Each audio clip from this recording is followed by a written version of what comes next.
Bon, si vous regardez cette vidéo, c'est sûrement que vous aimeriez avoir ce niveau. Va falloir pas mal d'entraînement et de détermination, mais pourquoi pas. Salut à tous, dans cette vidéo je vais vous donner des conseils pour commencer dans le Rubik's Cube. La vidéo va être en deux parties, la première ça va être plus pour vous expliquer comment vous y prendre pour apprendre à le résoudre si vous ne savez pas le faire. Et la deuxième partie ce sera plus pour devenir speedcuber, c'est-à-dire faire du Rubik's Cube en compétition. Bon alors du coup, si tu ne sais pas encore résoudre le Rubik's Cube, déjà avant de regarder un tuto je te conseille de faire des essais. C'est-à-dire commencer à tourner un petit peu les faces, essayer de voir comment ça se passe sur le cube, déjà arriver à comprendre quelles sont les différentes pièces. Donc les arêtes, les coins et les centres. Et puis ensuite, essaye de faire des faces ou même tout simplement de faire des croix. Au fur et à mesure, tu vas commencer à comprendre comment ça tourne, comment les choses se déplacent sur le cube. C'est important, je pense, d'essayer de comprendre un petit peu soi-même au début.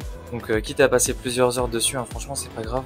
Et au moment où tu arrives à faire une face, tu te dis ok, bon là, je maîtrise les faces. Ok, on fait des faces à couronne. Non. Au fur et à mesure, vous allez commencer à comprendre. Vous pouvez commencer à regarder quelques tutos. Et quand vous commencez à vous sentir un petit peu plus à l'aise avec les mouvements, c'est à partir de là que je vous conseille de regarder le tuto qui est en description. C'est un tuto qui a été fait par Victor Collin et qui vous apprend à résoudre le Rubik's Cube. C'est clairement, je pense, le tuto avec lequel le plus de gens en France ont commencé. Donc il est vraiment top, je vous le conseille.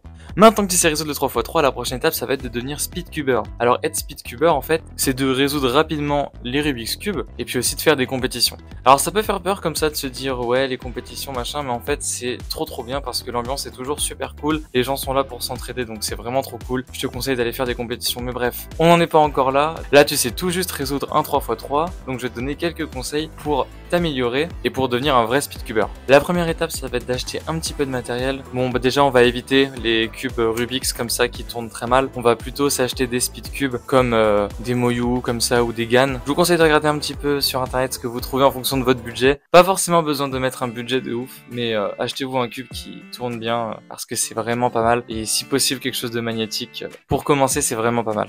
Et aussi, ce que je peux vous conseiller, c'est de vous acheter un timer, par exemple. Ça peut être une bonne chose pour commencer, même si vous pouvez utiliser le site CS Timer pour vous entraîner. Évidemment, ce qui va être important aussi, c'est de regarder quelques petits tutoriels.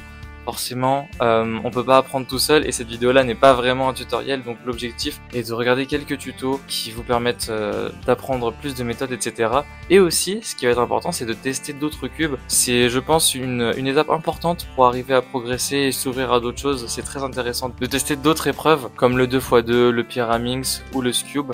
Et puis, maintenant que vous maîtrisez la méthode débutante à la perfection, il va falloir passer à d'autres méthodes plus complexes, comme la méthode Friedrich simplifiée, et puis plus tard la méthode Friedrich classique qui est la méthode la plus utilisée par les speedcubers.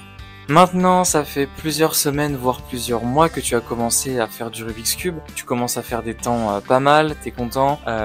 Tu commences à connaître un petit peu la méthode Friedrich. Tu sais faire tes F2L. Il est temps de s'inscrire à une compétition. Je sais que j'en ai déjà parlé un petit peu plus tôt, mais là, voilà, il va falloir le faire. Franchement, les compétitions, c'est vraiment le meilleur truc dans le speedcubing. Je vous conseille d'aller sur le site WCA et de mettre le filtre France si vous venez de France. Si vous venez d'autre part, évidemment, mettez un autre filtre. Mais en tout cas, ça va vous permettre de voir un petit peu quelles sont les compétitions autour de chez vous. Et puis, inscrivez-vous à une compétition qui est pas trop loin de chez vous. Ça vous mettra un petit peu un objectif en termes de temps. Par exemple, si c'est une compétition qui est dans 3 ou 4 mois, ça vous donne 3 ou 4 mois d'entraînement pour vous améliorer.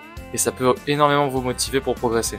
Puis vous allez voir, l'ambiance est vraiment cool et ça va vous permettre aussi de voir de bons cubeurs qui pourront peut-être vous donner des conseils. En parlant de ça, je vais vous mettre en description aussi le Discord des cubeurs francophones sur lequel vous pourrez poser des questions si vous avez des difficultés ou des besoins particuliers. Vous allez voir, la communauté elle est vraiment ouverte à vous donner des conseils, donc ça c'est vraiment top.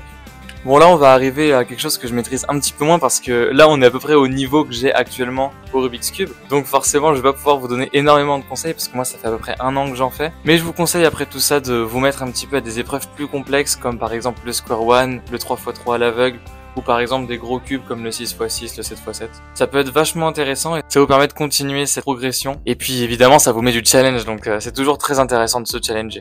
N'hésitez pas en tout cas si vous avez des questions en commentaire. Je sais que j'ai pas forcément tout abordé dans cette vidéo. Je ferai sûrement une deuxième partie dans quelques mois ou quelques années quand je maîtriserai encore mieux le sujet.